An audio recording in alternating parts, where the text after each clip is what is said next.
Death Star, man. Nobody calls Han Solo a bitch. Bring him on. I prefer a straight fight to all this sneaking around. I don't know where you get your delusions, laser brain. Oh, come on, bro. It's the wars.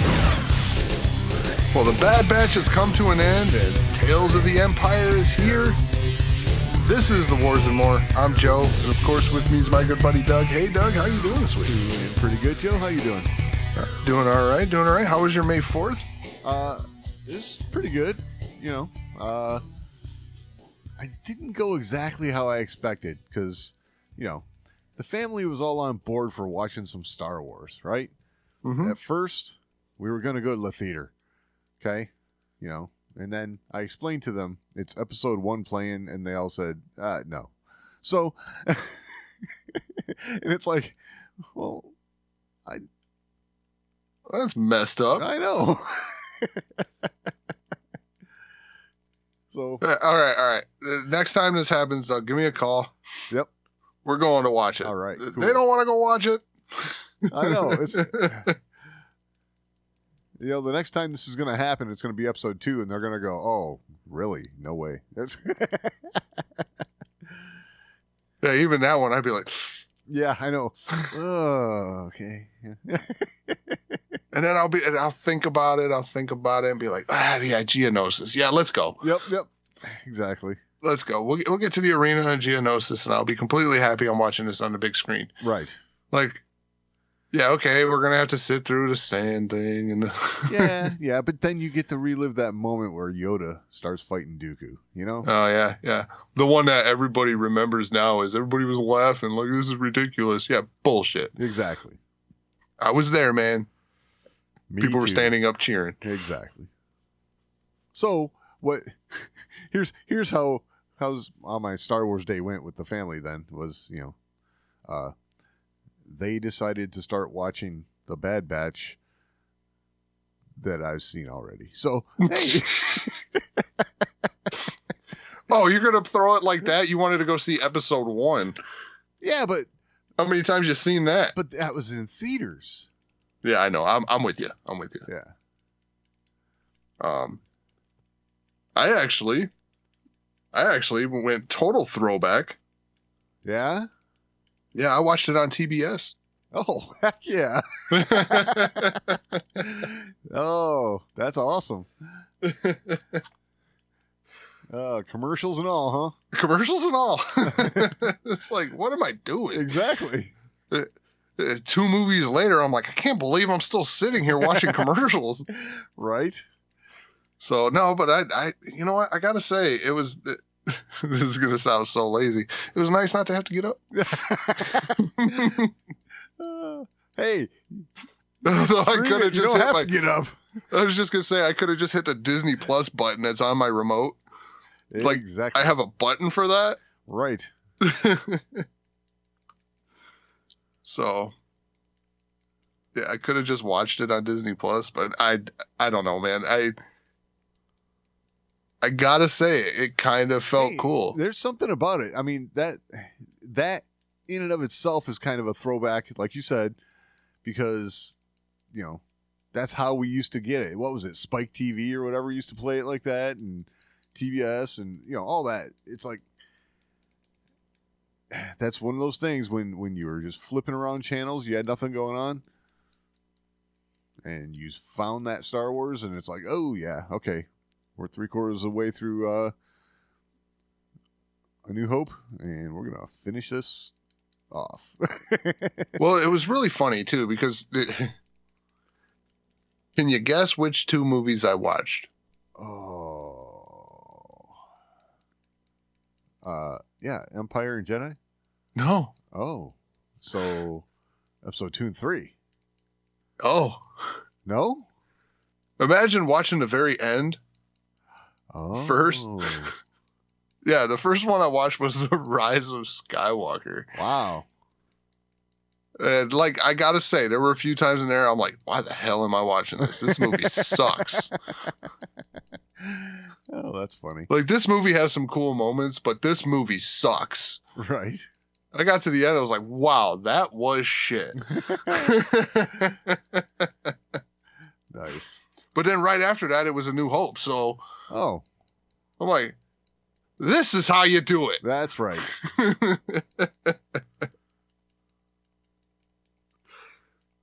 Oh man, I'm gonna say something controversial. Uh-oh. Yeah, I would have been happier if it was The Last Jedi. Ooh, that's tough. Dude. See, I don't know if I can go that far. Well, I can tell you why though. Okay. Because watching The Rise of Skywalker again, it tried too hard to try and correct the J.J. Abrams ship, right? Right. And it's like, dude, if you would have stepped back and just accepted what was done, and not tried to, reconfigure, it probably would have been a better movie. But no, there had to be this like kind of, rejiggering, right? Like, Oh yeah. that was a mistake. Very much a mistake. While I'll agree that it was a mistake, I also feel like it kind of had to be done. I don't know. I still disagree with that. I think he should have just rode with what was done. And then not tried to like completely. Yeah, I don't know. It was weird. It was weird. I still can't even explain it. Right. Like the way that trilogy went, I still cannot rationalize. Yeah. Well, I mean, I think there's a lot of people that will agree with that. 100%. I mean, it had, once again, there are several times in The Rise of Skywalker where I'm like, wow, this stuff is very entertaining. Yeah. And then they have to have 5 people on a thing go, they fly now. I'm like, oh God, this is stupid. Yes, that was bad.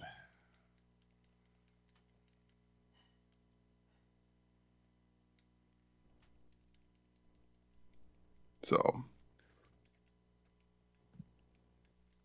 I mean, they flew in Battlefront 2. Right. So, yeah. So, but yeah, it was kind of cool to kind of take that nostalgic trip and watch it on TV. Right. So, Yeah. Yeah, my family wanted to watch all the stuff we've been talking about for the past 10 weeks here. yeah. I mean, The Bad Batch is a good show. It's good. And, It's good, but, it's like, it's the thing I watched most recently, and I would, yeah. Yeah. He's like, I wanted to watch Jar Jar freak out. I would have loved that. Yeah. Every time I see episode 1 in the theaters, right? When we went to the 3D, I sat there and laughed and had a good time. And like, there's plenty to enjoy in that film. Oh, yeah. Especially like, I don't know why it gets me every time. And I've mentioned this before on the show. When they lose power down in the, Oh, yeah. and Jar Jar's freaking out, I laugh my ass off every time. Heck yeah. What me yet? Yeah, that's good stuff. So, Absolutely. all right. Well, I mean, all in all, it made for a decently enjoyable Star Wars day. So, Oh, heck yeah. and really a weekend because I mean it ran on TV for like 3 days. So, Oh, yeah. Of course. like round the clock, I'm like, yes, this is the way it was, Yep. But like, not just on Star Wars Day. Like this stuff would happen just because. Exactly.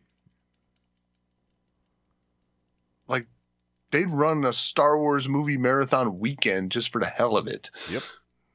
So kind of miss that. Yeah, me too. And man, if there was a Star Wars movie coming out, it was 2 weeks of it, man. Oh, yeah. So, all right. do the Bad Batch first. What do you say? Heck yeah. I mean, you know, that was my Star Wars weekend, so. That was your Star Wars weekend, so. So did they get all caught up and watch the finale with you? Oh, no, not yet. No. Oh, So, jeez. I know. That's what I'm saying, yo. Come on, if you're gonna do that, put in some effort. Exactly. Right. People have lost touch with what a marathon is. All right. Exactly. No. We're doing this. We're watching 3 seasons. Yes. Okay, this is not. We're not gonna dabble here. Right. But I did get to see the series finale, so. Yes, and well, what do we got here? This is the cavalry has arrived. Yes. Right? And man, this is it. This is Oh yeah. this is the end. Show's over. It's kind of sad to see, you know. Yeah. Because with all the gripes that I've had along the way, it's a good show, and Right. I've enjoyed it. Got my gripes, still have my gripes. Right. Mainly because, man, did they rush the end of this. Yeah. It felt that way. That's for sure. I mean, they did do it a little neater than I expected. But Okay. it's because they took the approach of just wrap it up. Right. They didn't take much time to really flesh out the moments, like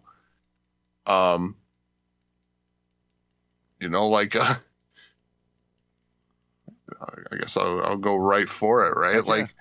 Like a Nala Say ending is just like 30 seconds of quick dialogue between her and Rampart, and I'm like, Oh yeah. wow, that seemed kind of rude. Yeah. Yeah. I actually thought there was going to be something more to Nala Say in this. I was really kind of disappointed how that went down. I mean, she got rid of the data and, made the ultimate sacrifice, but it's like, man, To destroy all evidence of Project Necromancer that they still won't tell us what the hell it is. right. Well, I guess we're left to assume it's got something to do with, Palpatine's I'm going to live forever thing, right? Yeah, Muppet Palpatine. Yes, this is where it came from. Yes, but so her efforts. But the were reason in why he's a vain. Muppet is Her because efforts were in vain anyway, right? I mean, yeah. that's because it ended up happening. So It just felt so half-assed to me. right, Because it's like, oh yeah, just Project Necromancer, this big research project that they're dumping so many resources into, and not putting that into the Death Star, right? yeah, They throw that in there. At the end, they're redirecting all funds to Oh. Project Stardust. I mean, if there's one thing that this does do, it reinforces our image of Tarkin, to where it's like, he is a total bureaucrat, Cutthroat. oh, big time.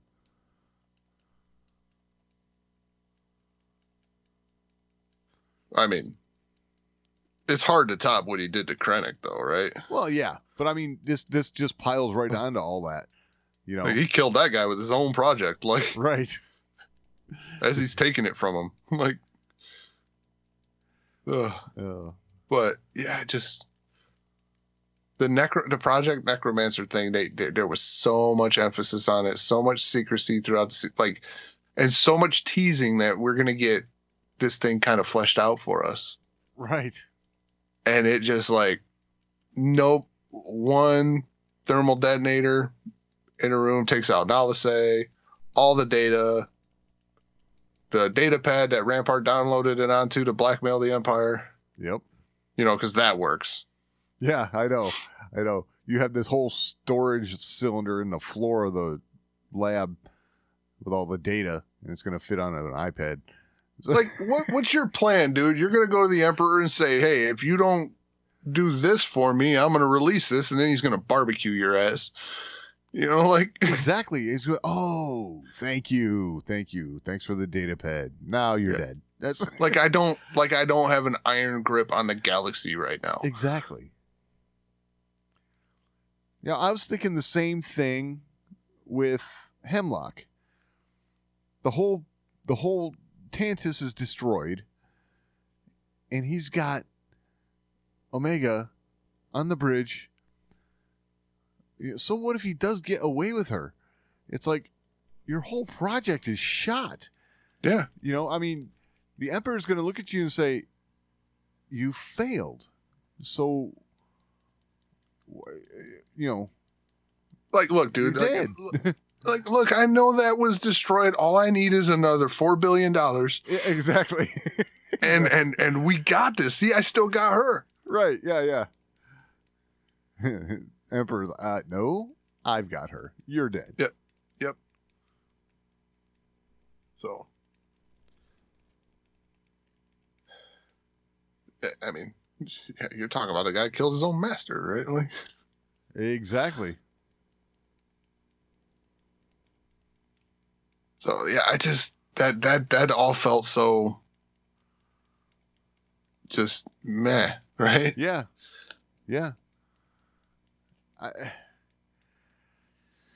Even the part where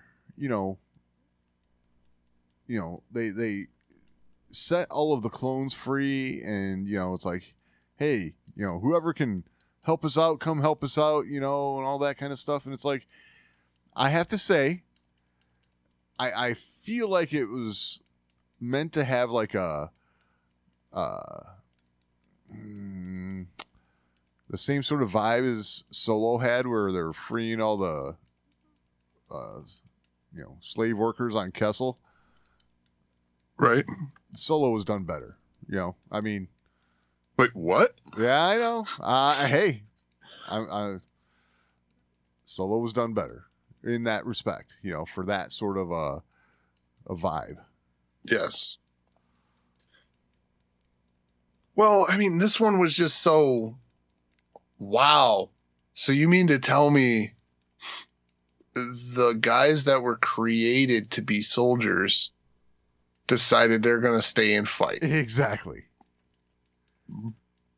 Go figure. Mind blown. Right. So, yeah. Yep. But like I said, once again, this all did a good job of kind of neatly wrapping up everything that they had. Right. But it was another one of those rushed kind of deals. Like, hey, we put all this stuff out there. We're not going to explain any of it. We're not going to flesh out any of it. We're going to take a character with the weight of Nala Se, right? Yeah.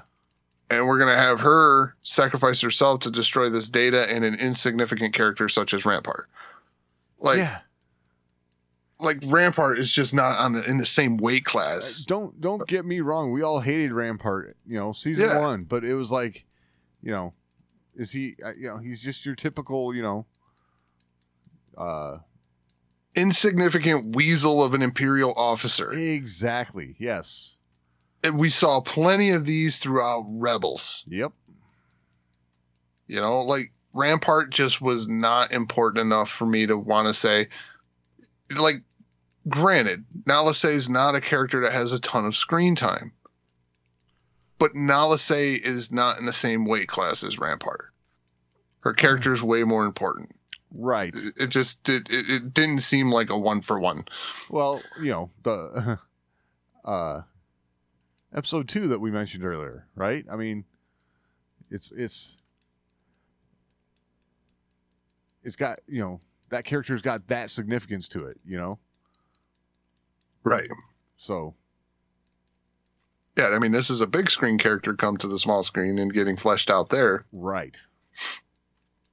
Whereas Rampart was like just bumbling along the whole time anyway. Yep. So, okay, yeah, did he seem to have a little bit of weight to him in season 1? Sure. But Dave since knocked him down more than a few pegs. Oh, yeah. Throughout the course of this series. So, Like I said, it just didn't feel like a 1-for-1. Her and Hemlock in the same room, that would make it some, Yes. but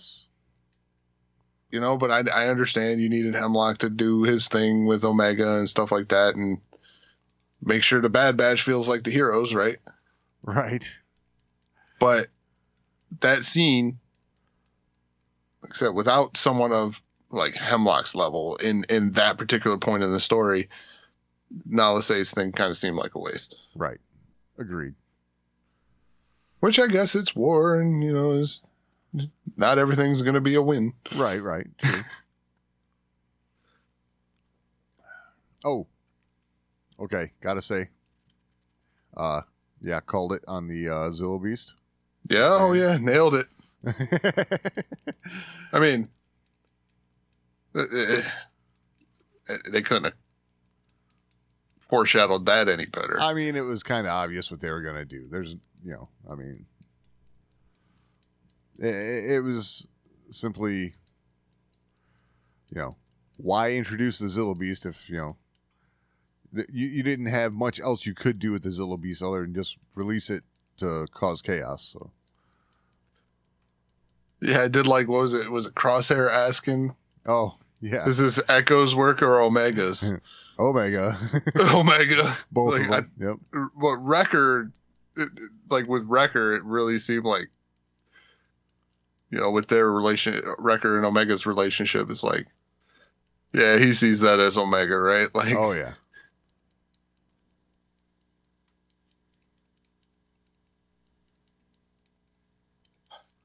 Yep. Now, quick refresher on the Zilla Beast. Like they did do that, right? Like he said to shut down the reactor. That's the one that was like when it got electrocuted and stuff, it got like bigger and stronger, right? Yes. Yeah, because I immediately was like, wow. So their defense protocol with the Zilla Beast is to shoot it with energy weapons. Yeah. I almost got the feeling like that was like they just did that from time to time, just to keep the thing angry. You know what I'm saying? It's like that horrible thing they do with dogs for training them for fighting. So, just right. Keep poking at it until it's just always. Yeah, so when you unleash it, it's already uber pissed off. Exactly. Yeah. But definitely a cool escape mechanism. Yeah. So I did like that touch. Cause chaos, that's for sure. Yeah. Like I said, that was a nice touch. I like that. Emery, coming to the aid of the children. I think that was also, saw that coming a mile away. Yeah, but okay. Not to be a downer on it. She didn't do anything. Agreed. Other than, hey, I got a data pad, so, Which Omega, in like, what, 3 or 4 minutes time, she gave it to Nala Se? Like, right. Like, that was funny. Like, I would have liked to have seen Emery actually, like, accomplish something, not just be like, can you fly this ship? Yeah, I agree. Like, hacking into the system to, she just, I can get you there because I already have access, Right. Yeah, it was so weak. Yes. And we're going to get there and they're already gone. They managed their escape. We're just going to show up at the end and yeah, we'll help them with the final leg, which apparently there's nothing to shoot the ship down. Yeah. So like, I thought that was like, here's another character where you were setting him up to be the wheelman. Right. I don't know. There's a lot of, when you say setting up, I wonder if Dave has just got ideas for stories, Well, I mean, Dave's not writing anymore. True, but I mean, it could be what do you call it? You know, the painting with the broad strokes, you know, just the idea man kind of thing, Mm-hmm. you know, because this whole, you know, Senator Chuchi would like to hear what you had to say about the matter, you know, kind of thing. You know, it's like, okay, you know, are we going to see another little side facet of the rebellion starting to spark up here, you know? Right. But like, I'm going to say, like, season 3 to me really felt like The Rise of Skywalker in a lot of ways, where you spend most of your time setting up new threads Right. to just kind of rush through them at the end and not even really cover them all. Right. Right. Like, if this is the way the Star Wars storytelling is going to go in the future, it's going to get a lot of these type of reactions where it's like, okay, yes, in the end, was there a lot of good stuff in there? Sure. But I don't feel satisfied because you didn't explain this, or this. Right. And if you're just gonna, if your side of things is just gonna sit back and go, wow, these guys are just jerks for ripping this apart. It's like, no, look, you set up all these things and you flesh out none of them. Right. You just wrap them up from where they were. It's like, that's not satisfying. Yeah, true. Like Project Necromancer, like if Rampart just says a little bit about it, right? Like just say it's for keeping the Emperor alive. Like I know the name gives you that idea. Yes. But just say it. Right. Just confirm it. Don't dance around it. Even if he said something to somebody else like this will allow me to be in service of the Emperor for long after you're gone, or something like that. You know what I'm saying? That would tell us everything we needed to know, but we don't get even that, you know? Nope. They just go off of, you know what a necromancer is, right? Right. Exactly.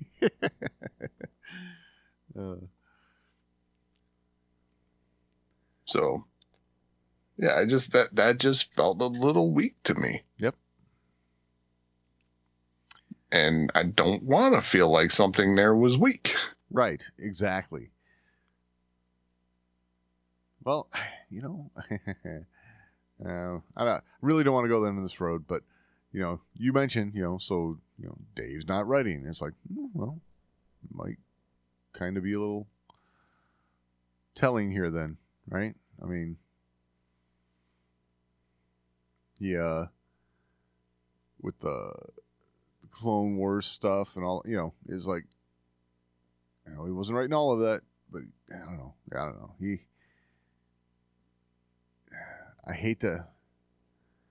don't want him to get stretched too thin. How about that? That's all. Right. Well, like I said, it feels like they're writing for ideas now, not writing for completion. Right. They're introducing all of these, and I'll give them credit, these great ideas. Sure. You know, they are introducing a ton of great ideas. They're just not doing a good job of really, really finishing them off. Right. You know, it's great to have a lot of new thoughts, but finish your thought. Finish your thought. Yeah, exactly.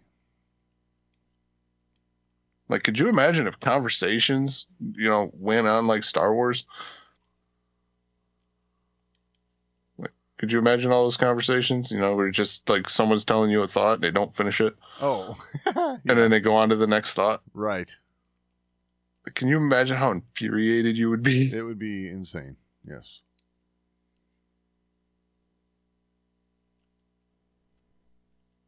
So, yeah, I'd like to see you finish a thought.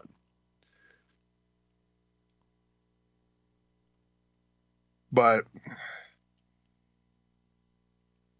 all right, so, Crosshair. Oh, yeah. You know, I guess you don't have to worry about his hand shaking no more. No. Yeah, you're gone. Yeah, it's funny because you actually mentioned something to me off mic there, right? Whereas if that whole handshaking all season was just foreshadowing for him losing his hand, Right. that makes it because like once again they didn't finish the thought. Why is his hand shaking? Exactly. That's Like, yeah. is this a byproduct of the conditioning methods? Like they don't even really say that. No. Oh. So yeah, like that. If that's just foreshadowing, like his hand is shaking because it's like, man, I'm not supposed to be here today. Like, what? Right. That yeah. I don't know that whole that was a little strange the way that was so quick too. I don't know. You know, like the whole you know, he just gets caught in that position and then boom. And it's like, huh. I don't know. And then here's another thought. Yeah. So they capture these guys, they bring them in because they're going to put them through the conditioning, and they're going to be great operatives. Why'd you cut his freaking hand off? Right. Well, that it's one of those things. I did have the thought that, you know, especially the Empire, right? They might just be like, you know, yeah, it's just a hand, you know, that can be fixed. You know. I mean, but do you want to go that road? I mean, it seems like the Empire's really got some budget issues. Yeah, sure does. Like, would you really, like, you could let him keep his hand. Right. Dude, you could have saved us a few $1,000 there. Like, A few $1,000. Oh, that's funny.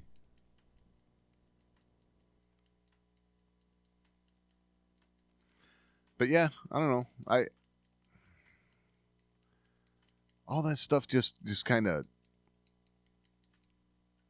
I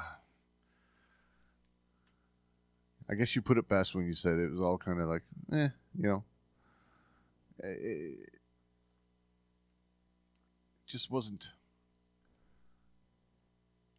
the epic ending that I was kind of expecting. it was no season 7 of the Clone Wars. That's the best way to put it, right there. It was no season 7 of the Clone Wars, for sure. Because that was a phenomenal ending right there. I mean, I'll say that it was no season 5 of the Clone Wars. Right. Like, they're just like not wrapping up arcs the way I'd like to see them do so. Right. You know, I mean, it was. And look at Rebels, right? What was it, season 3, season 4? 4, I think, yeah. Oh, yeah. Season 4? Yeah, Like, holy crap. exactly. Okay, here's your main character. Yeah. You going. But, you know. So, okay, let's hit on this postscript they had. Yes. So we've clearly moved along in some years here at the end of this, you know. Omega's been saved, you know, they're back on what's the name of that place? Oh, I don't remember. Yeah, I forget. Paidu or whatever. Yeah, Hawaii. Yeah, Hawaii. Yeah, there you go. Yep. and Omega's going to sneak off to go join the rebellion. You know, the rebellion. The one, you know, the episode 4 rebellion. So she's got to be like going on 30 or something. I mean, when you think about it, it's like, wow. Going on 30? Yeah. Well, the Bad Batch was right at the inception of the Empire, right? That's when it happened, right? The day Luke and Leia were born. Right. And Omega was already, what, 12? Oh, yeah. So, yeah. And, you know, maybe she's joining the rebellion before Luke, but, you know, still going to be pretty close, I'd say. You would think so. But, I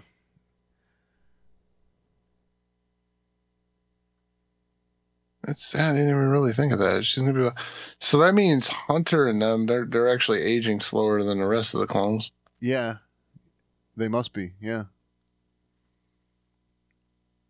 Because I mean, heck, during Rebels, when you get to Rex and Right, exactly. Gregor and all them, they're white haired.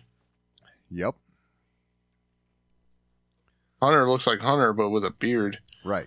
Yeah, I mean, his hair's starting to gray, but, you know, nothing crazy. So that's also a good observation there. I think this whole thing was to set up for something to come here. You know, I mean, it's just Yes, Rogue Squadron. Now that wouldn't surprise me, honestly. Although Rogue Squadron is supposed to take place. After what? Episode 9? Is it after episode 9?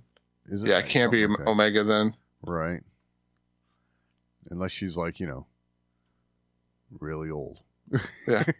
Yeah. But so the first thing that I shouldn't, man, this is just where I've gotten to be with Star Wars though recently. It's like, and I feel horrible that my mind goes right to this place, but I was thinking, okay, so where in the Battle of Yavin are we going to try and wedge Omega into now? You know what I'm saying? It's like, I shouldn't think that way, but it's like, you know. Well, I mean, I don't foresee trying to shove her into the Battle of Yavin, Oh, that's good.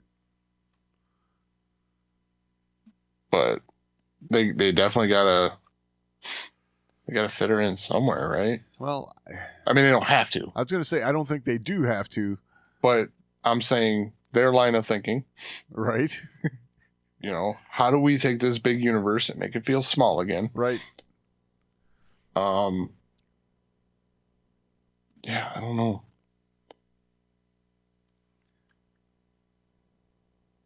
That's my only thing is I just hope. I don't Is know. there like a transport pilot or something somewhere that kind of resembles Omega a little bit? You know, I was wondering the same thing, and my brain was thinking back, and it's like, okay, I need to go back and watch, because is there a character walking by in the background, you know, blonde woman, you know, that, that's it.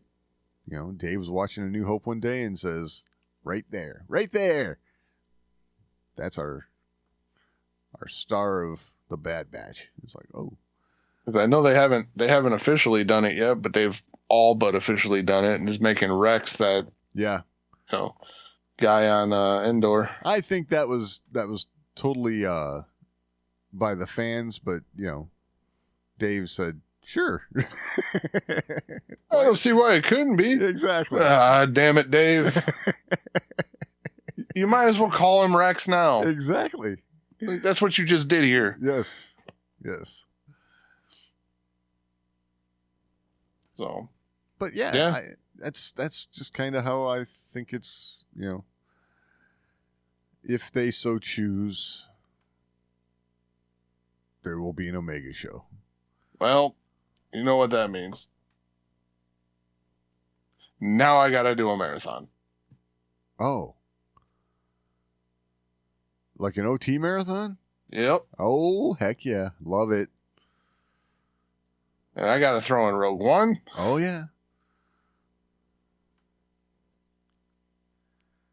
You know? This is what we do. Yeah. So we're looking for Omega candidates. Right. I like it.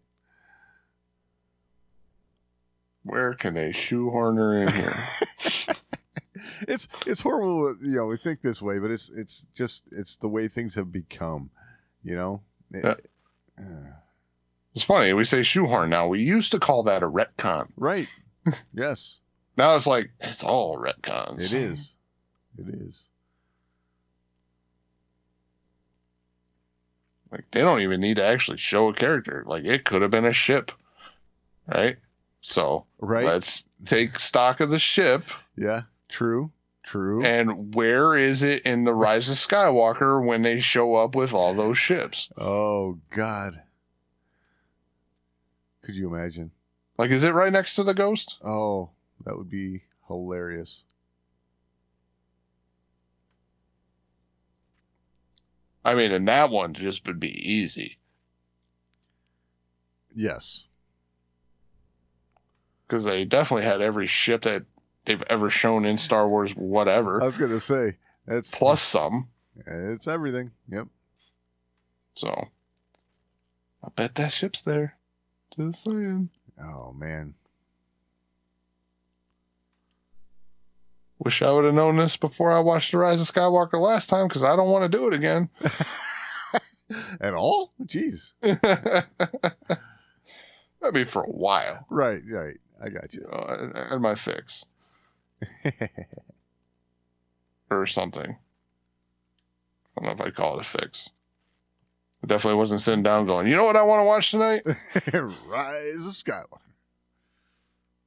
This showed up like it, you get the opening of the crawl and everything's like, ooh, Star Wars is on.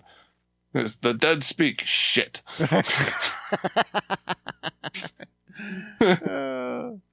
That's hilarious.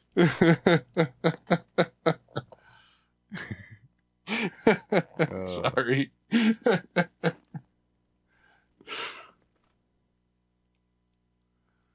Oh, that's mean. It is mean. It couldn't have been Rogue One, like Rogue One's always good. always good. Yep. Rogue One comes on, I'm always like, all right, yes, I guess I'm watching Rogue One. Yep. So cancel all my appointments.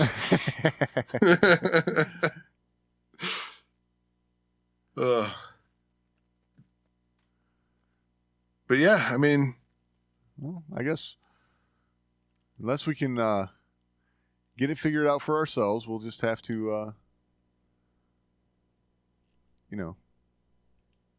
wait and see. yeah, I mean, all that research sounds like work. I say we just sit back and wait for someone else to find it. I like that. That's a good attitude to have, Joe. Oh, man.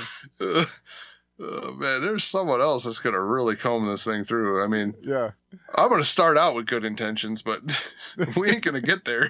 right. Oh. I'm going to get a little bit in and go, yeah, this is stupid. I'm sitting here with this thing on pause looking for a particular ship. What is wrong with me? Exactly. Just saying, hats off to the person that does it. Right. Probably won't be me. Right. All right. I think we've wrapped up the Bad Batch. Yeah, I think we have. I don't, I would venture to say they left it in a spot where this isn't necessarily the end for the Bad Batch. True. So, I mean, you got characters that, they left it open, right? If you need help, you can call us. Yep. Absolutely. Oh, and we've already seen that, Rex and Gregor and Wolf and all that stuff. These guys can still, pack a little bit of a punch. It's just funnier. Yeah, absolutely. A little crazier. Yeah. Oh, Gregor, man. Yes. Gregor was awesome. Darn Rebels crew. Those guys were just trying to enjoy retirement fishing. Yes. Oh, Sand fishing. sand fishing. Hey, I love that though. Oh, so did I. These guys are just off on a fishing trip. And Yep. all of a sudden they're back in the war. Right. So, all right. Tales of the Empire. Ah, yeah. So what we've done here, we're breaking this up. Yes. We were gonna go all out, right? Do all 6 episodes. Right. But they did this nice convenient thing. It's in 2 3-episode arcs. Yep. So why don't we just break it into 2 separate discussions where we discuss each individual arc? I like it. So we're talking about, I love this is labeled season 1. So hopefully there's a season 2, right? Right. Exactly. I'd like to see these 2 series continue. So would I. I like these shorts, man. Like, I would also like to see a Tales of the Sith too, but yeah, I'm with you. Yeah. It's just I mean, that would be a perfect spot to throw in a Bane story, right? yeah, Like, something like that. Yeah, for sure. this is a character that's canon now. Yep. Obviously, you don't want to invest a ton of time into it, but you could do 3 15-minute episodes Yep. and everybody will go nuts. Oh, absolutely. So, and it's funny. I talked about like this collection of thoughts that is Star Wars now. It's funny. This was 3 episodes in 3 different eras of Star Wars, but it was still more cohesive than season 3. Yes. Yeah. So yeah, we're talking episodes 1, 2, and 3, and those are the Path of Fear, the Path of Anger, and the Path of Hate, respectively. Yep. So these are all following Morgan Elspeth. Yes. That's what I would probably refer to this as is the the Morgan arc. Yeah. Yep. I mean, I gotta say, the fact that they covered 3 different eras Mm-hmm.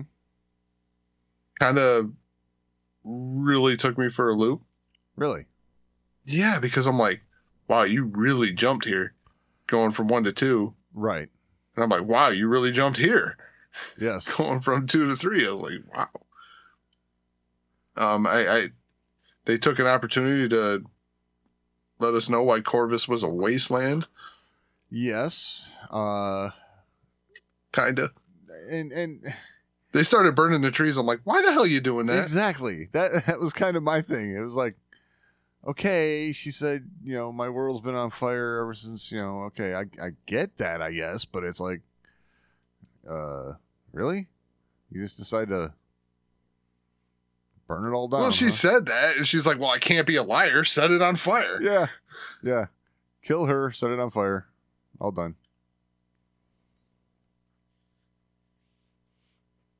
I gotta say, I know they cut away from like some of this stuff, but man, there was some brutality in this stuff too. Oh, yeah, for sure. I'm like, wow, you waited for the shorts? Yeah. Like, if you're making anything for kids, typically it's the shorts. Usually, yes. Yeah, because I mean, attention spans, right? Right. Yeah. Are you saying kids can't pay attention? Yes, this is exactly what I'm saying. Hilarious. They are the YouTube and TikTok generation. That is true. That is true. You know, that's what these kids do, man. They go from skateboarding to water balloon fights to making Kool-Aid, right? Like it's, it's just their... Wow. I was just spitballing there. So Yeah. Well, hey, the kids still drink Kool-Aid? I don't know. I don't know. Oh yeah. Oh yeah. Ugh. And that's a sign for you right there. When you ask the question, do kids still do this? I know. Yeah. Oh. Join in your camp, Doug. Yep. Been there a while. Huh? I've been there a while. It's it's comfortable here. Yeah, I had one of those moments today. Like they said, yeah, so and so, they're old. I'm like, what do you mean they're old? How old are they? What about your age? I was like, oh, wow. I guess I'm there now. I hate you. Yep. It was like, don't ask me for anything. Right. That's hilarious. Yeah. Now I know why people yell at people about their lawn, Right. Right. It started like this. Too funny. So, but yeah, so these 3 episodes, yeah, they're following Morgan Elsbeth. It starts back on Dathomir, the purge of Dathomir. Right. Which, it's this, I gotta be honest, it's from the comics, right? Or something like that. This thing where Grievous goes and takes out Dathomir. There wasn't a whole lot of detail to it, but just enough to get us like where we understood what was going on and how bad it was. So Was this alluded to in the Clone Wars? Yes. Yeah? Okay. Yes. This is why you had Talzin's ghost, right? Oh, right. Yeah. And this was on Dooku's orders. Right. So, I mean, between Ventress and Maul, Dathomir is more trouble than it's worth. yeah, really. So,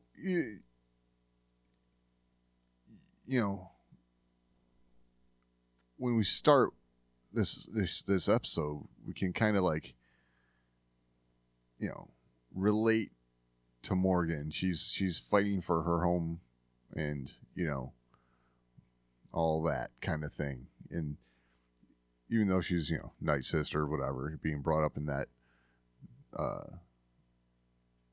world, and then but she's like the only one left, right? So at least on the planet at that point. So well, I will say, looking at the titles and everything, when I saw these titles, yeah, I was actually shocked to hear that these titles applied to Morgan and not to Barriss. So I have to agree with you. That's because an excellent and there point. should have been 4 episodes. Yeah. Yeah, because fear leads to anger, anger leads to hate, hate leads to suffering. Suffering, right. So Yes, I agree I with mean, you. I gotta say, I like what they did, Sure. but this would have been much more impactful. I'm going to say overall, okay, I thought Morgan Elsbeth was an odd pick for these stories. I'm really excited to see what they do with Barriss, right? Because this is somebody we've been wondering about for a long time. This Morgan Elsbeth, who we essentially met in The Mandalorian and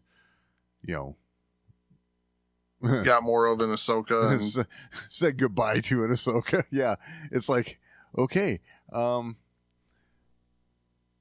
we see how she came to be where she was in Ahsoka, and we get it now. But did we really need the backstory for this character? You know what I mean? It's like, was she that important that we have that many questions about her? You know, Barriss, we've been asking questions about Barriss for a long time. You know, so when we get there, I'm going to be kind of excited to see, you know. But this is a funny way to put it. Met in a Mandalorian, said goodbye to in Ahsoka. yeah, well. But an interesting character, right? Interesting, yes, but they did a good job in those, like, making you wonder about that backstory. sure. I mean, yeah. Only because you kind of like raise an eyebrow, like, okay, where'd she come from, and you know, why she means so much to Thrawn, you know. Right. Now the other thing I got to say, I didn't necessarily like a whole lot. I guess I get it, but you know, the whole what are those ties? The Defenders, right? Something like, yeah. So it wasn't Thrawn's idea, you know. Apparently, I never had the impression it was Thrawn's idea. Okay. And I said, that's where I say, I guess I get it, because he's the type of person who's going to see a quote unquote good idea and back it and roll with it. Right. So, yes. Okay. And yes, it was the TIE Defender. Yeah. So that's where I said, okay, I get that. But, you know, it was really his project when, you know, during Rebels. So, yeah, that's all I'm looking at. But or maybe it wasn't the Defender.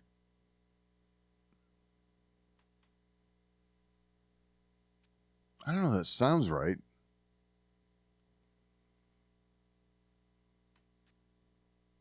Well, hey, Wikipedia is going to have some updating to do if that's the case. Yeah. Yeah, because it was made by CNR. Oh. Okay.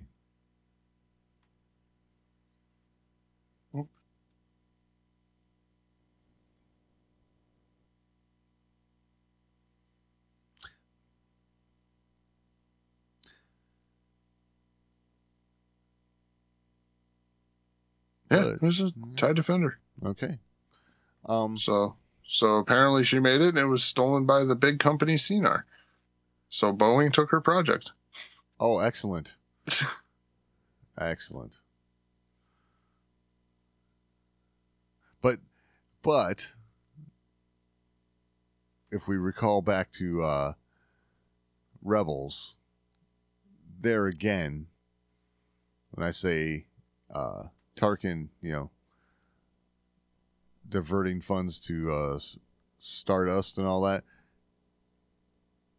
he does it with that whole project as well, right? He's like, yeah, that was from the first Thrawn trilogy too. They really went into that. Yeah. You're right. Yep. Yes.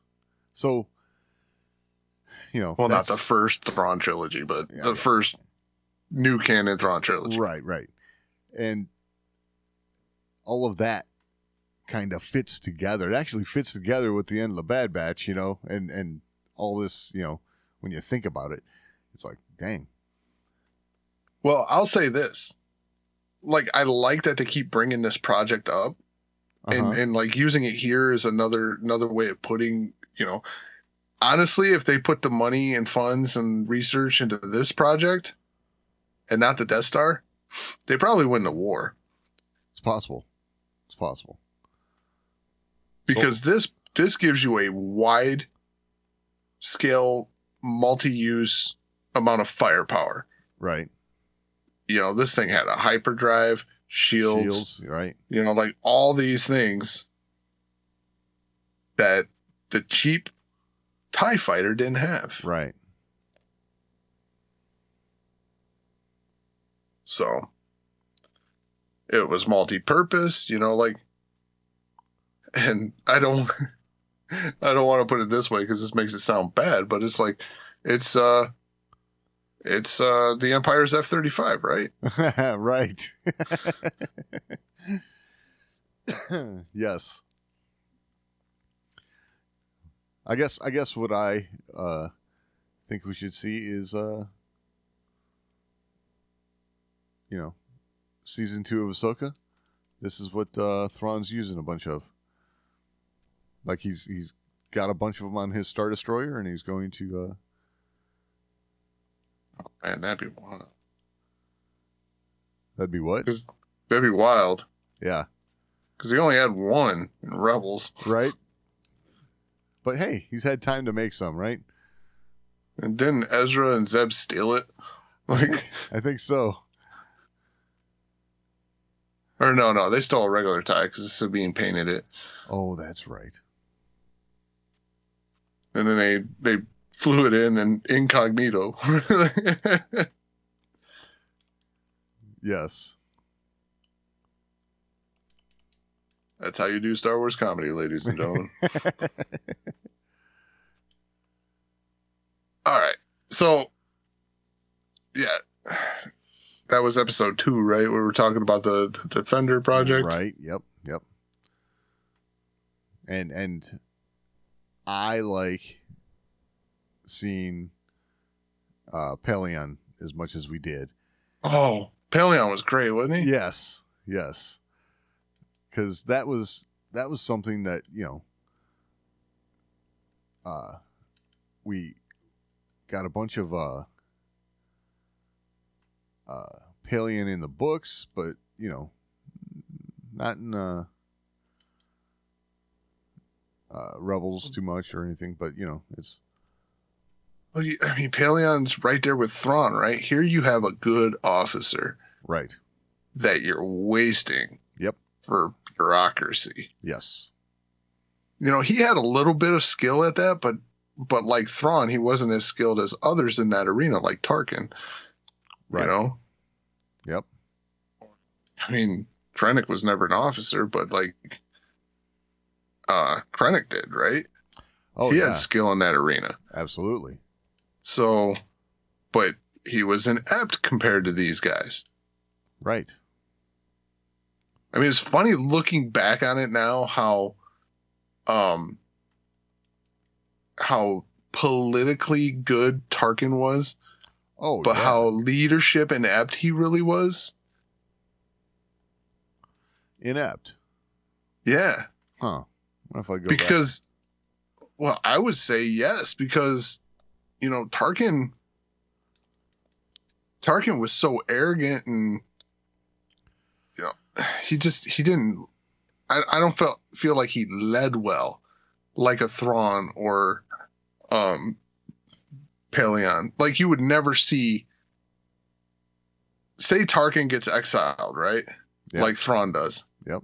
You don't see the loyalty to a Tarkin that you see to a Thrawn. Right. You could not see Tarkin in those exact shoes that Thrawn's in. True. Because as a leader, he's not that guy. Right. As a bureaucrat and a gets shit done kind of guy, like as far as like big projects, something like that, and not even necessarily gets it done, but at least comes in and finishes it up. Right. He's not a starter. He's a thief and a finisher, but Yep. Absolutely. like Tarkin's just a bad guy. Yep. He's not necessarily good at it, but he's a bad guy.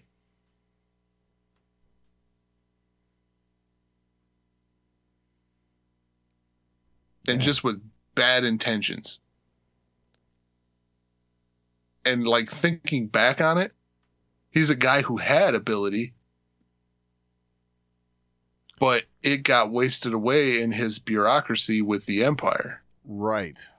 Because he had skills during the Clone Wars. Yep.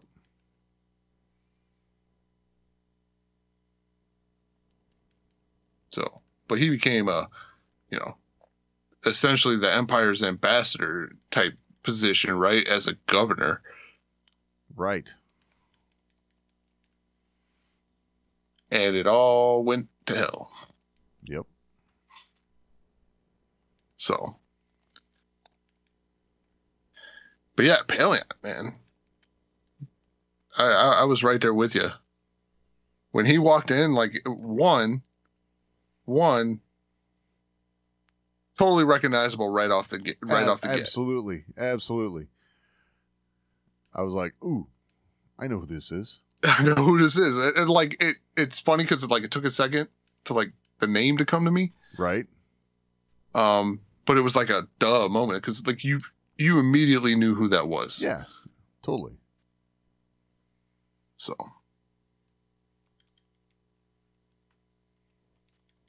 But no, I mean, you got to see Balion, you got to see Rook, right? Oh, Rook. Rook was awesome. I like how he uses him as a test for Morgan. And, you know, you have to believe that Rook was like holding back a little bit there, you know? And mad about it. Yes. He's leaving and he's like, oh, yeah, come on. So could have 5 more minutes. Yes.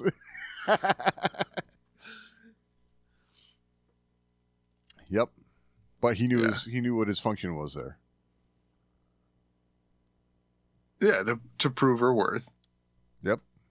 He was there to prove her worth, not to necessarily kill her. Right. Obviously, don't hold back enough to where if you do kill her, that proves she wasn't worth it. Exactly. Right. Yeah, if she's like average, yeah, certainly take her out. But he definitely went in with the intention of engaging a fight, not an assassination. Right. Yes. Because he was there. He certainly could have done that if he wanted to, right? I mean. I do like how they gave us enough of a delay between seeing him in the background and the engagement. Right. For you to go, what the hell was that? Yes. Yes. And then they start fighting. He's like, it's Rook. Like, yes. Uh-huh. And then you're immediately like, yes, Thrawn's coming. Oh, yeah. Yeah, totally. And they did good enough with the footsteps approaching and in the meeting room talking about the TIE Defender. Yep. You hear the footsteps. It's like, oh, it's going to be Thrawn. Oh, no, it's Paleon. Like, yeah. No, that was really, all that was really well executed. Yes, absolutely. I have to agree, like, the way all that kind of stuff played out, genius. But, you know, again, there's a little bit of me that's like, is Morgan Elsbeth the character we wanted to focus on? You know, I think there's others they could have, like, yeah, and maybe they have it in the works. I don't know, but I mean, I'll say this. You had to have something that made her connection with Thrawn the way it was. Because watching The Mandalorian, watching Ahsoka, knowing Thrawn, how the hell is she so connected to Thrawn? Well, we're just finding out about her. Yeah. So yeah, when you're doing a backstory, you got to have something meaty to, like, this is why she's connected to Thrawn, you know, like. Well, here's my question now, from what we've seen. Okay. The distress signal, that was Ahsoka, yeah? So, Ahsoka apparently comes to Corvus. Is that the planet? Yep. How does she know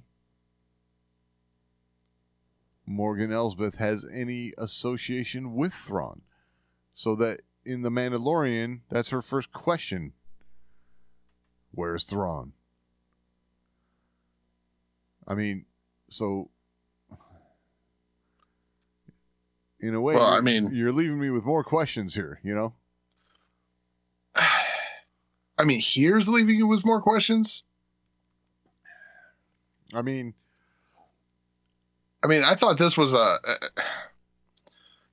was a method of trying to explain that from The Mandalorian, because when Ahsoka did that in The Mandalorian, I'm like, okay, how the hell did you get to this? Right? right, but Here you go to this character that we've just met. uh-huh. Where's your master? Where's Grand Admiral Thrawn? It's Right. like, okay, what? Okay, Look, I know you want to get to Thrawn, but damn, like, sure. But now, how the heck does Ahsoka know that she has anything to do with Thrawn? You know, we still don't have that, you know. well, because of the Defender Project. I guess. I mean, Yeah, I mean, they didn't explain any of that, but, you know, like with what we knew of the Defender Project, but I would assume Ahsoka has that good of intel that if Morgan's responsible for kind of getting this project going, she's going to know her connection to Thrawn. okay. I mean, she was Fulcrum at that time, right? She was I- all about intelligence. if there's a bunch of TIE defenders parked out, you know, like outside the factory, fine. You know, she might be able to put two and two together there, I guess. But, you know, that would be the only way, I guess. I don't know. There's a little bit of me going like, okay. Well, you know. at the same time, though, I mean, everything they were doing for the TIE Defender on Lothal, like, to say that Lothal's not going to have any information on where any of this stuff is coming from after the Battle of Lothal happens and Thrawn disappears with Ezra off on the Chimera, like, to say they're not going to be able to pull any data and find out who's involved, Right. I think would be a stretch. Okay. So I think they would be able to piece all that together. Who's involved in this? You can't really call it a conspiracy. It was secret, but kind of right out in the open. Right. So piecing her together with that, I don't think would be hard. So I have no issues with that. Huh. Okay. Well, I don't know. I was pleased with a lot of it, and there was a little bit of it that just made me go, okay, that was a little weird. So, Oh, I understand. Yeah, I that's it. understand. No, I mean, I gotta say, I like these shorts, man. oh, totally.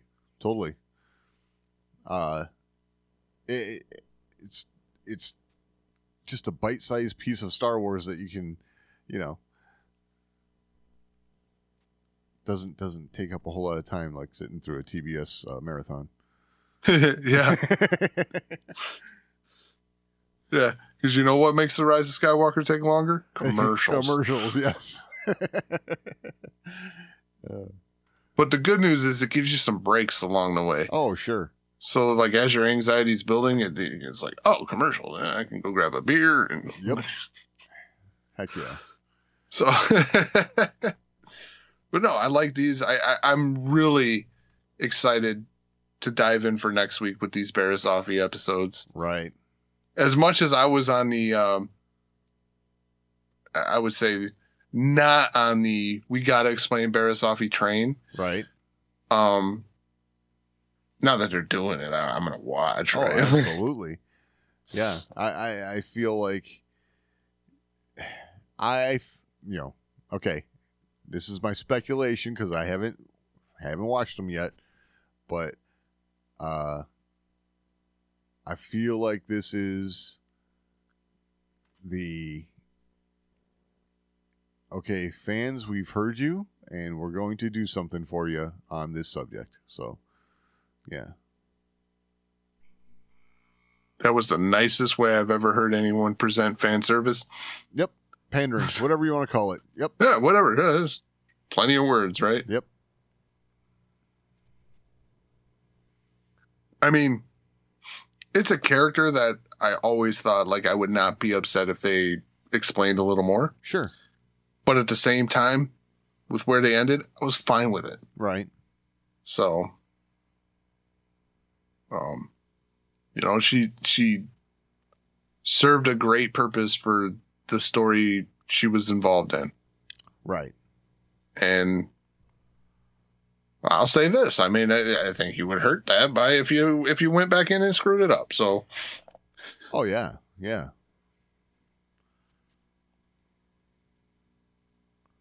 So, yeah. No, I'm looking forward to next week. I'm looking forward to getting into those episodes. So, well, all right.